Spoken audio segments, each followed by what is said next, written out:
And coming up in the sport, follow the rules or all bets are off. The First Minister issues a warning to professional sport amid rising COVID cases. And we'll hear from new Motherwell manager Graham Alexander. Well, now Amy Irons is here with all day's sport. Is there any sport, given how cold it is, freezing it is everywhere? We've got some football games on, some off this weekend, Laura. I'll fill you in. Thank you very much. Good evening. The First Minister has warned that all bets are off if those involved in professional sport don't respect their extra privileges. With the new stay-at-home message now being enforced, hundreds of untested football players and coaching staff will travel across Scotland this weekend for second-round Scottish Cup fixtures. Our sports news correspondent Chris McLaughlin has more. Well, Chris McLaughlin there. Well, new Motherwell manager Graham Alexander insists the side doesn't need major work in order to return to form.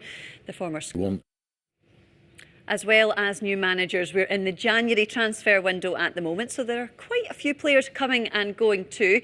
It's yet to be confirmed, but there's a lot of speculation at the moment that former Celtic winger Gary Mackay-Steven could sign for Hearts after he ended his spell with Major League Soccer outfit New York City.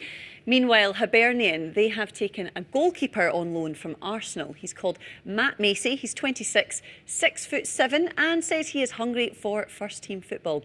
Then, in the English Premier League, we have Scotland international Robert Snodgrass, who has completed his move to West Brom from West Ham. Now, on paper, it is meant to be a busy weekend of Premiership and Scottish Cup football, but the snowy and icy weather, well, it is scuppering some of that. Tonight's game. And yes, just another thing to tell you, in the Pro14, Edinburgh, they'll be able to lift the 1872 Cup for the 4th season in a row, but only if they can beat Glasgow Warriors at Scotstoun tonight. And you can follow all the action online and on radio. Kick-off for that one is at 7:35.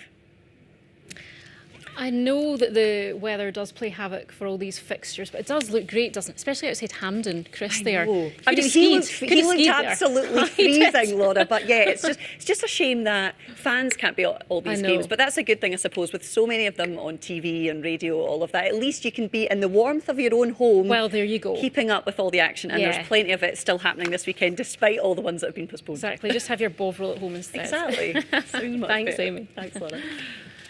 Now, although many industries are